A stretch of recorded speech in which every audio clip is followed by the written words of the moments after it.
el congresista y vocero de la bancada de Renovación Popular, Jorge Montoya. Congresista Montoya, ¿cómo está? Muy buenas noches. Buenas noches, hermano. Rebajatucuentas.com. Abre puertas donde otras se cierran. Con tasas desde 1.6%, impulsa tus sueños con préstamos con garantía hipotecaria. Empieza este viaje hacia el éxito. A ver, congresista, habíamos conversado incluso más temprano sobre este mismo tema en la rotativa del aire, el proyecto que usted ha presentado, que tiene que ver con, a ver, lo describo de la manera más sencilla posible, que un policía pueda abatir a un delincuente, pueda dar muerte a un delincuente si este delincuente está cometiendo un delito flagrante y utilizando un arma de fuego en ese delito, o un arma de fuego o un arma blanca. ¿Estoy en lo correcto? Sí, está en lo correcto. Cualquier tipo de arma, cualquier tipo de objeto que pueda servir como un arma contundente. Esto nace de la inseguridad ciudadana que estamos viviendo y el nivel de violencia que se está incrementando en los asaltantes. No, ahora casi la mayoría usa arma de fuego, no sorprende a la población de una manera agresiva y sin tener menor respeto por la vida, y matan gente todos los días. Y la policía está atada de manos. Hasta la fecha no hemos visto ninguna noticia que diga la policía disparó 2 tiros a un delincuente o abatió a alguien, porque no usan las armas, porque la protección que tienen es mínima. Terminan en un proceso judicial eterno, ¿no? Hasta salir del problema evitan hacerlo por ese motivo. Pero a ver, yo le ponía el ejemplo más temprano, ¿no? Sí. ¿Qué pasaba si una persona entra a un chifa efectivamente con un arma de fuego, amenaza a los comensales, hay un policía vestido de civil que tiene su arma de reglamento, entonces podría disparar sin ningún problema y abatir al delincuente? Podría disparar sin ningún problema. Pero ¿qué pasa si entra con una piedra el delincuente? Esa es la evaluación que tiene que hacer el policía en su momento. Si lo puede detener antes de que lance la piedra cuerpo a cuerpo, lo hará. Pero si no puede, usará su arma. Porque una piedra también es un arma. Sí, claro, pero ve el problema, ¿no? Porque, a ver, ahí ya no parecería un uso proporcional, digamos, del uso de la fuerza. Es que ahí tenemos que cambiar el concepto totalmente. Estamos en una guerra contra la delincuencia y uno va a la guerra a ganar, no a perder. No, el que pierde es el enemigo, el que pierde es el delincuente. No puede perder la policía. O sea, eso tenemos que tenerlo claro. Y eso de uso desproporcionado de la fuerza, el delincuente tiene intención de causar daño si es que está con una piedra. O sea, tiene intención de quitarle la vida a alguien posiblemente. Entonces, en eso no hay que tener el menor reparo, hay que disparar. Yo entiendo, y se lo decía más temprano, además, la necesidad en un entorno de una creciente inseguridad ciudadana y donde hemos visto incluso a las propias personas, como este empresario del Chifa, tomar la justicia por sus propias manos cuando ve a su familia sometida por este delincuente. Pero también está el otro tema, congresista, el tema de la posibilidad de que se cometan excesos, porque no todos los policías, valgan verdades, son necesariamente correctos. Yo diría que más que excesos, errores.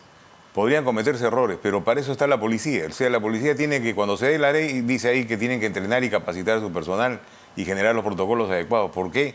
Acá el policía tiene que actuar por reflejos, es instintivo. Un ataque no se puede hacer en cámara lenta. Uno no se puede defender en cámara lenta de una agresión de un delincuente. Tiene que ser en forma instantánea y de reflejos. Para eso tiene que entrenarse a la gente. O sea, no va a poder ser aplicado hasta que no se entrene al personal. Ese es un punto interesante. Entonces, hoy por hoy, de manera inmediata, no se podría aplicar esto para el día de mañana. No, hasta que no se entrene al personal. De eso somos conscientes. Para usar el arma tiene que estar entrenado. Y en este caso, con mayor razón. Tiene que poder identificar al delincuente, tiene que poder manejar la actitud del delincuente y sacar el arma en el momento adecuado para defenderse o para defender a la persona que va a ser atacada. Eso tiene que hacerlo la policía, es parte de su trabajo. No lo tiene hecho porque no hay ningún protocolo que sea de esa naturaleza. Todos los protocolos son de cámara lenta. Levante las manos, alto. Mientras tanto ya le metieron un tiro al policía. O el delincuente se fue. O mató a la persona. Porque ayer comentaba, justamente se lo comenté, el abogado Fernando Silva, abogado penalista, que señalaba, oye, pero ya existe una ley que va en ese sentido, que va en el sentido de que no se puede meter con una prisión preventiva o encarcelar a un policía en el uso justamente de su arma de reglamento al intentar proteger a la población. Existe. ¿No es entonces repetitivo esto? No, porque no existe la orden para que el policía dispare. O sea, existe que si sucede una situación de esa no se le debe considerar. Pero hay una serie de factores anteriores que, este es uno de los que no está cubierto, que puede hacer uso de su arma en flagrancia, de manera directa, sin cumplir con ese protocolo de alto, párese o voltéese, no, ese es otro tema. Pero ya sin cumplir el protocolo, a un policía no se le puede detener por el uso de su arma de reglamento. En este caso ya el protocolo sería diferente, sería un tiro instintivo de reacción ante un delincuente que está haciendo un ataque. No, para poder frenar esta ola de delincuencia. No, usted ha visto, Es decir, no hay una sola noticia que diga policía bate delincuente o policía dispara su arma. No hay ni una. Es decir, congresista, para que quede claro, el objetivo del proyecto que usted plantea o que plantea su bancada no sería tanto proteger al policía de eventuales procesos judiciales que han sucedido, lo hemos visto, el caso de un policía en Piura, además, cuando batió a un delincuente, eso ocurrió hace varios años, se lo habían metido con prisión preventiva. No es tanto proteger al policía, sino permitir, impulsar, incentivar al policía a que mate a delincuentes si es que los delincuentes están armados. No incentivar lo que mate, a que haga uso de su arma para defender a la sociedad, para defender a la población, al que está siendo atacado, a él mismo si es que está siendo atacado, y a evitar que se cometa un delito. Eso es lo que tenemos que acabar, ¿no? La delincuencia, la violencia que está empleando la delincuencia nunca se ha empleado acá. Esta es una violencia importada, ¿no? Y hay que combatirla de una manera adecuada. La única manera es que se use la fuerza como corresponde. ¿Pero no cree que entraríamos incluso al riesgo de que se cometan ejecuciones extrajudiciales por parte de la policía? No, porque eso no es una ejecución extrajudicial. Eso es una defensa del ciudadano o del mismo. No es una ejecución. Un delincuente con armas es un enemigo que debe ser destruido, en otras palabras. Pero ¿usted cree que, por ejemplo, ahí, dado que estamos hablando de algo tan sensible, por más que es un delincuente, ¿no? Estamos hablando de algo tan sensible como la vida o la muerte, ¿usted cree que se necesitarían cámaras, por ejemplo, que lleven los policías para grabar los hechos como ocurre en otros países? Sería ideal que la tengan. Y posiblemente se puede implementar, porque eso es logística, ¿no? El Estado le asigna los dineros y la policía puede montarle cámaras a todos los policías. Deberían tenerlas, ¿no? Para poder tener un autocontrol de lo que está haciendo. Además de que podría ser firmado por otro policía que sería su pareja o cualquier otra persona que pase por ahí. Los controles tienen que existir y la policía tiene que generar un sistema de inspecciones para cada acción que se realice de manera adecuada para poder determinar. Ellos sí pueden determinar si se cometió un exceso o no, o se cometió un error o no se cometió el error. Pero va en el camino correcto, congresista, el hecho de permitir, digamos, que la policía actúe con mayor severidad en el caso ocurra una situación de ese tipo. Digamos, reducir la inseguridad ciudadana no tiene más que ver con temas de estrategia, de investigación, de determinar cuáles son los focos de inseguridad, dónde están, quiénes son las organizaciones criminales detrás. Es correcto, tiene que ver con una serie de factores, este es uno de ellos. Este es uno de ellos, que sucede en todos los países. O sea, todos los países hacen lo que estamos poniendo nosotros en este proyecto de ley. Acá lo hemos eliminado, nos hemos convertido en protectores de la delincuencia, porque no las podemos tocar, terminamos haciéndonos daño a nosotros y protegemos al delincuente. ¿Cuántas familias están sufriendo por la pérdida de sus familiares, por ataques que han tenido, por robarle un teléfono, por robarle un monedero? Sí, claro, ese tipo de cosas. No cabe duda de lo que sufrimos y vivimos. El otro problema es a la policía debe dejársele que haga un plan de seguridad ciudadana, que ellos están en la capacidad de hacerlo, pero hay que dejarlo que lo hagan. Eso no se hace de un día para otro.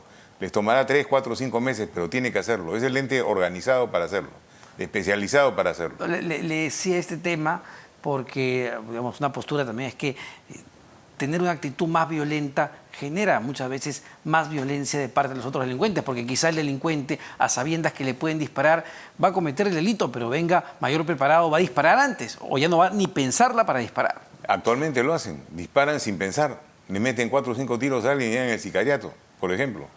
No lo piensan, ellos disparan, van decididos a matar, y lo hacen actualmente, con la diferencia de que no tienen respuesta de la otra parte. No hay respuesta ni de la sociedad civil ni de los policías. Porque no disparan, no usan el arma para disparar. Porque mire, claro, se usa mucho como ejemplo a Guatemala, ¿no? A El Salvador, perdón, se usa mucho como ejemplo a El Salvador. Pero uno ve lo que ocurrió en México en su momento cuando el ejército también intentó enfrentarse con mucha más violencia y más fuerza al narcotráfico. Claro, lo que vivimos es más violencia también. Sí, pero eso es otra cosa. O sea, estamos hablando de bandas organizadas, que no estamos hablando de eso acá. Dios quiera que nunca suceda. En El Salvador son bandas organizadas identificadas como enemigos de la sociedad. Pueden ser vistos, identificados, tienen tatuajes especiales, la policía los identifica donde vayan. Acá no, acá el delincuente es un ciudadano más, que se viste como nosotros y camina como nosotros. Entonces la forma de atacarlo es diferente, la forma de combatirlo es diferente. Tiene que haber un plan de seguridad ciudadana hecho por la policía y ponerlo en práctica cuando lo termine. Pero déjenlo acabar, ¿no? Y denle los elementos que pidan. Pero ese es el tema, ¿no? Por hoy, y no solamente en el gobierno de Dina Boluarte, en el gobierno de Castillo se daban estados de emergencia cada rato que terminaban en nada. Inútiles totalmente, porque no dejan trabajar al que debe hacerlo. Todos los políticos quieren meter la mano en la seguridad ciudadana cuando no conocen nada del tema. Hay una comisión de seguridad ciudadana que cada vez que quieren hacer show con la prensa la cita. Eso es inoperante, no sirve para nada. Por eso, hoy por hoy, ¿usted siente que hay una estrategia sobre No hay seguridad del estrategia, gobierno? No hay estrategia. Hay acciones efectistas en algunos casos y punto. Y la policía trabaja como puede hacerlo, no obedece a un plan. Tiene que haber un plan y tiene que ser elaborado por ellos.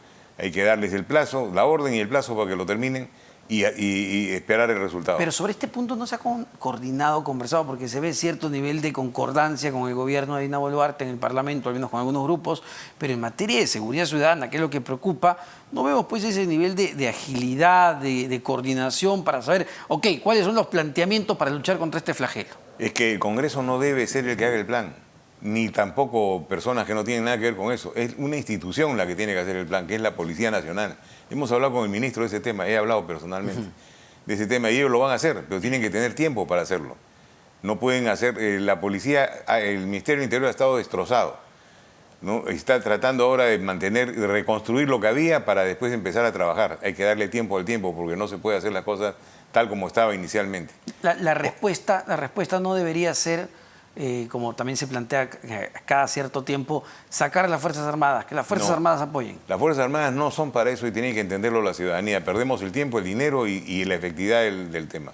La solución es hacer un buen plan de seguridad ciudadana, involucrar a los que tienen que estar involucrados y caminar para adelante, y esto se va a solucionar con el tiempo. Ahora, congresista, hay otro polémico proyecto que se ha presentado que tiene que ver de alguna manera con las Fuerzas Armadas en el contexto de lo que hemos estado viviendo en el país, sobre todo a principios del año, y es que ustedes plantean un proyecto de ley, y esto es interesante, incluso para el debate constitucional, un proyecto de ley que busca que el Ejecutivo denuncie a la Convención Americana de Derechos Humanos y en consecuencia abandone la jurisdicción de la Corte Interamericana de Derechos Humanos. Pero ya incluso algunos colegas suyos, como la congresista Patricia Juárez de Fuerza Popular, expresidente de la Comisión de Constitución, dicen que un proyecto de este tipo es claramente inconstitucional. No lo es. No es inconstitucional. Para empezar, esto no lo hemos hecho de un improntus. Venimos trabajando esto del año pasado. Nos hemos reunido con un constitucionalista para ver qué enfoque se le podía dar y cómo podíamos actuar. Y elaboramos una estrategia. La primera parte de la estrategia era cursarle una carta al presidente para que denuncie la convención. Ya. Se la cursamos en el mes de febrero. El presidente lo que hizo fue enviársela al primer ministro. El primer ministro le envió al Ministerio de Justicia. El ministro de Justicia al viceministro de Justicia. Terminó en el defensor del pueblo, que fue el que dio la respuesta. Una respuesta que no tenía nada que ver porque no eran argumentos políticos lo que empleaba, sino derechos humanos que no está en discusión. Ya. La protección de los derechos humanos no está en discusión. Y de ahí el siguiente paso era organizar un foro para sensibilizar a la población y mostrar el proyecto de ley que se estaba preparando para presentarlo cuando se termine el debate.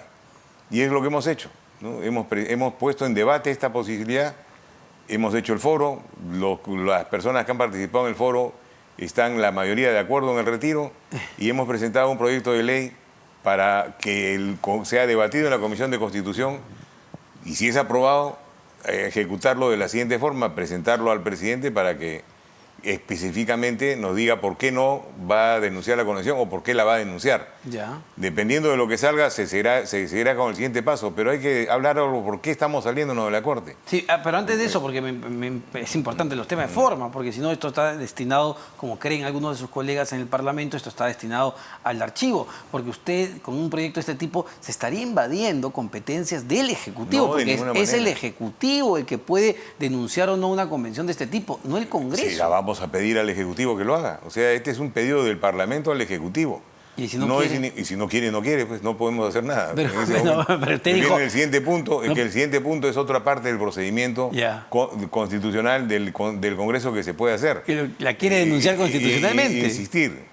Y ese es un debate que se va a dar. Se tiene que dar en la Comisión de Constitución para ver el procedimiento a seguir. Pero claro, ahí Porque va de es un competencia, punto porque dice, si tú no haces lo que quiero, te denuncio Es un constitucionalmente. punto conflictivo, pero no es anticonstitucional, es un tema que tiene que decidido en el Congreso. O sea, eso se va a producir. En el momento del debate se verá ese punto. Eso no tiene mucha importancia. Lo que tiene importancia es hacer entender a la población que es necesario salirnos de la Corte. No, es que si tiene Han importancia habido porque 35... las formas son importantes, congresista, cuando va a ser No importante. vamos a pasar encima de las formas, vamos a cumplir exactamente lo que dice la Constitución. no vamos a hacer ninguna acción No puede, inconstitucional. Si están invadiendo competencias del Ejecutivo. No, el de pedirle que lo denuncie no es invadir. Nosotros representamos al pueblo, estamos pidiendo al Ejecutivo que lo pida. Amenazarlo con una ley. No es amenazarlo. Decirle que lo va a llevar a acusar hacer un proyecto de ley no es una amenaza, estamos en una democracia. Pero claro, usted dice, si no cumples con el proyecto, te denuncio constitucionalmente. No he dicho te denuncio constitucionalmente. Vamos a ver qué acción sigue. Y eso va a salir del debate que tiene que salir de la Comisión de Constitución.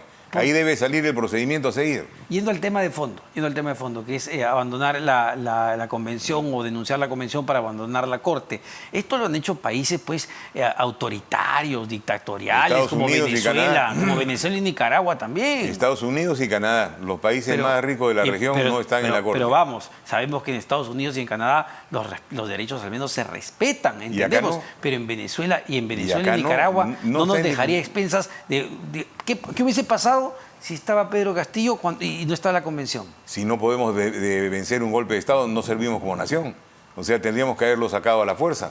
Si eso no tiene discusión. No se necesita la Corte para hacerse respetar. Ya, pero en temas constitucionales, ¿qué pasaba si no se podía por la defensa? fuerza? ¿Qué pasaba si las Fuerzas Armadas, como ocurrió con Fujimori, se ponían al mando del presidente? Si las Fuerzas Armadas, entonces estamos hablando de otro país, no del Perú. Pues. Las Fuerzas Armadas no son... Pero eso ocurrió en los 90, congresista. Pero ya pasaron 20 años, pues 30 años. No puede pasar. No va a volver a ocurrir. Estamos en América Latina. La prueba es la que hemos tenido. Las Fuerzas Armadas se han mantenido al margen, han sido constitucionalmente sus acciones, igual que la policía, y se frustró entonces usted lo está dejando a esperar que las Fuerzas Armadas se comporten como tienen que comportar. Estoy convencido que van a ser así. No va a haber ningún problema con las Fuerzas Armadas. Pero justamente para eso se necesita el derecho internacional o supranacional. No, se necesita el derecho nacional, se necesita la Constitución. Pero cuando el derecho nacional no responde a las expectativas, se acude a tribunales internacionales. Vamos a las Naciones Unidas, tiene todo lo que es derechos humanos a las Naciones Unidas, es una instancia. ¿Y por qué tanta animadversión a la Corte Interamericana? Porque no me deja explicarle por qué queremos salir. Vamos.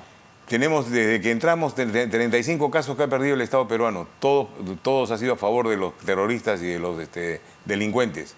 Nos han hecho pagar indemnizaciones. Está financiado por 9 países europeos y 12 ONGs que dan dinero, millones, miles de dólares para que funcione y que defienda sus intereses. Han metido hasta la ideología de género en lo que tienen que defender. Han distorsionado, la Corte Interamericana, han distorsionado la tarea de la Corte. Nadie lo habla, pero eso es lo que sucede realmente.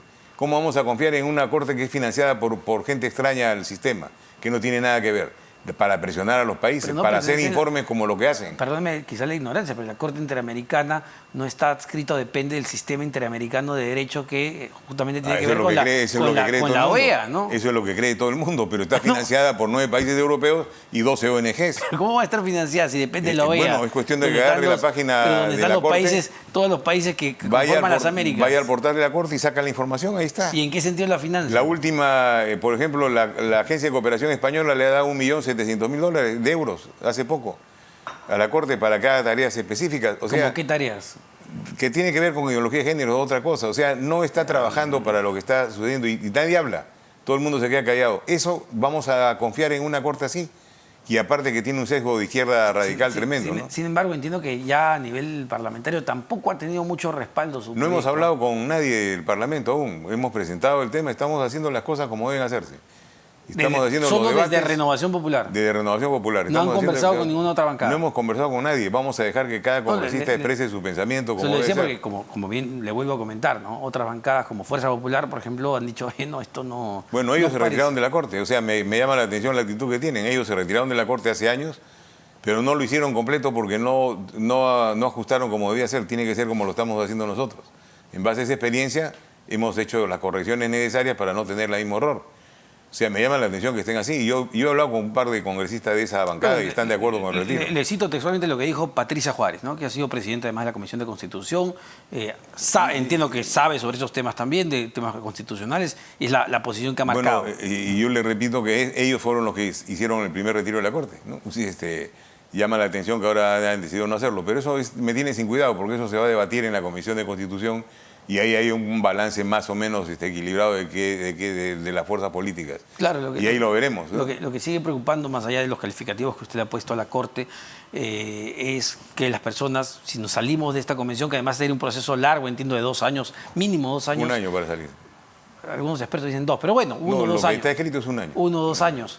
¿Qué pasa con la gente que no encuentra justicia en el terreno nacional?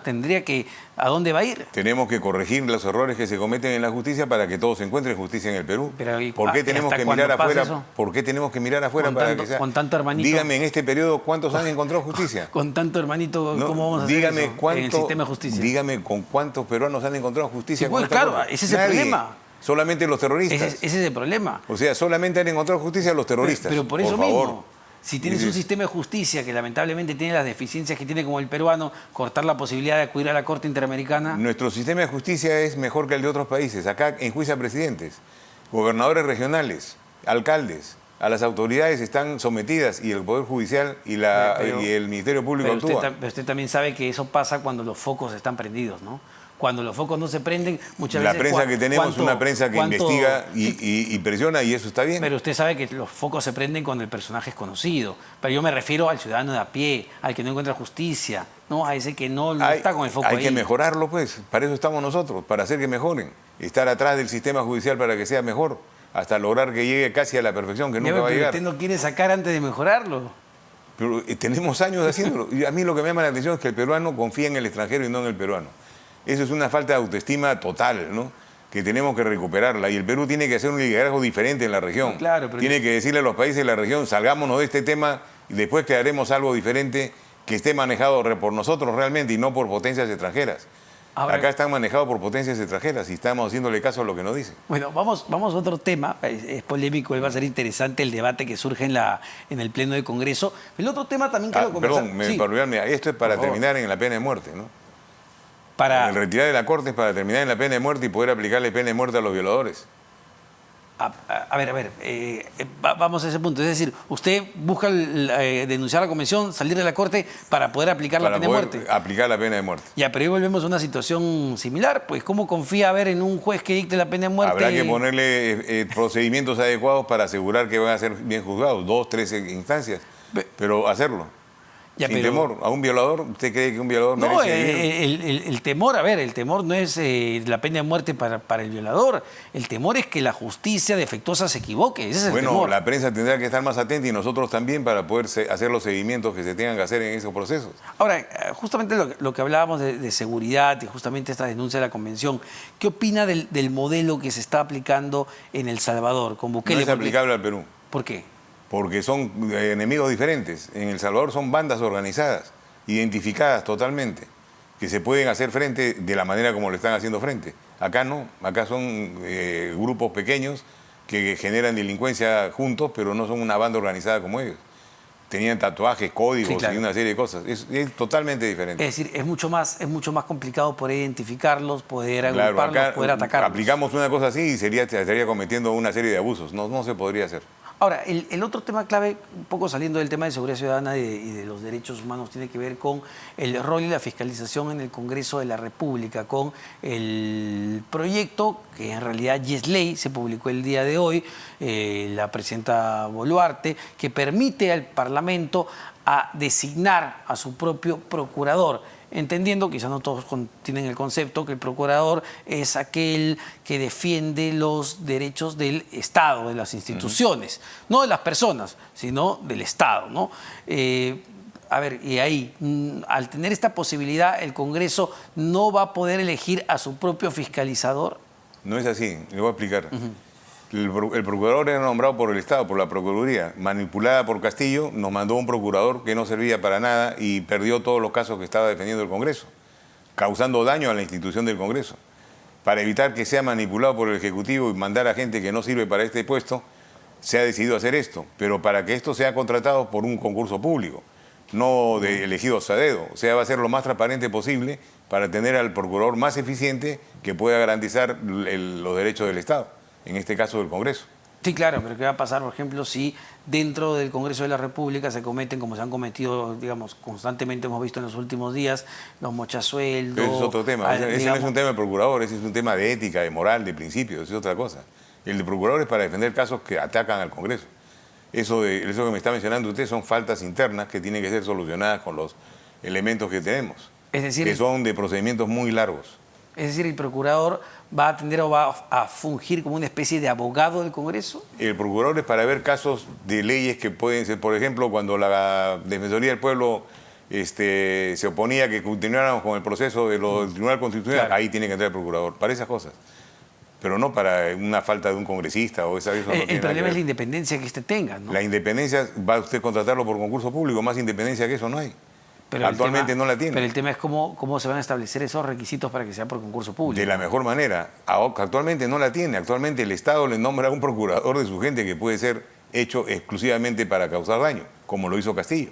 Pero entiendo que en la norma actual, una vez que se crea la Procuraduría General del Estado, esta también establece requisitos y concurso público para el ingreso de los procuradores. Pero no Eso para ya nombrar al existe, que va ¿no? al Congreso, pues escoge usted de la cantidad que tiene, escoge al que quiere. Y si quiere causar daño, pues escoge pues a uno. Porque entiendo que la práctica, me lo decía el actual procurador Daniel Soria, la práctica antes de este mecanismo era que el Congreso le presentaba al Ejecutivo una terna de candidatos y entre esos tres era el presidente quien elegía o el ministro de Justicia y enviaba al procurador. Eso es tener injerencia en el Congreso. O sea, lo más práctico y sencillo es que sea por concurso público. Ahí no depende de nadie, depende de su capacidad. Pero ¿no sería mejor que el concurso público, como ya era la norma anterior, sea llevado a cabo por la Procuraduría General del Estado? El Congreso puede encargárselo a quien quiera que haga el concurso público, ¿no? Ese es un tema independiente. No, pero es que si hay un tema, pues porque si el Congreso plantea los requisitos, puede hacerlo a medida. A la medida es que sea un abogado eficiente que pueda defender los derechos del Estado, no hay más que poner. Capacidad profesional es lo que se busca ahí, nada más. Sí, pero nuevamente ahí lo que hace ruido es la independencia que Igual, puede tener, igual ¿no? error tiene el que lo vaya a hacer. Si lo hace la Procuraduría, tendría el mismo error. Es interesado. Pero es que todos son lo mismo. Pues. O sea, estamos buscando un abogado para defender. Es nuestro defensor. Buscamos al mejor defensor. Que tenga mejor capacidad intelectual, mejor capacidad pero no debería profesional. ser tanto para defender a los actuales congresistas. No estoy hablando del sino a la congresista. No, hay un institución. error tremendo. Esto no es para defender congresistas. No, yo entiendo, pero a la Esto es institución. para defender a la institución. Pero a lo que voy, si la institución aprueba un proyecto que por la fuerza de los votos se llega a aprobar, pero es claramente inconstitucional, el procurador tendría No tiene nada que ver. Eso lo ve el Tribunal Constitucional. Claro, pero ¿no me dice que el procurador va a la defensa del Parlamento ante el tribunal también? No, al tribunal no. Defiende al Parlamento Claro, los ataques ante que el recibe tribunal. antes de que llegue al tribunal. O sea, el procurador es la primera línea de defensa. Sí, claro. Pero pues lo vimos en el caso de cuando aprobaron, cuando intentaron denunciar por traición a la patria, me parece, a Pedro Castillo. Eso fue otra cosa. Pero fue Ahí ante, el procurador fue ante el Tribunal Constitucional. Fue ante el Tribunal Constitucional, fue un caso y el Congreso rarísimo, envió, y el Congreso envió no era el procurador el que no pudo sí, defender. exacto, por eso ¿Se estamos acuerdan? hablando. Sí, claro, fue no, por eso. no tenía argumentos pues, porque y el propio lo Así revolcaron en el Tribunal ese Constitucional. es uno de los motivos por los cuales se está haciendo Ya, esto. pues, entonces, sí, Hay sí. ciertos casos muy puntuales que llegan a ese nivel. Pero a eso me refiero. Si ya presentas un proyecto totalmente descabellado, que no tiene ni pies ni cabeza, no puedes pedir al procurador que trate de comprarte tus argumentos descabellados, ¿no? No se lo compra.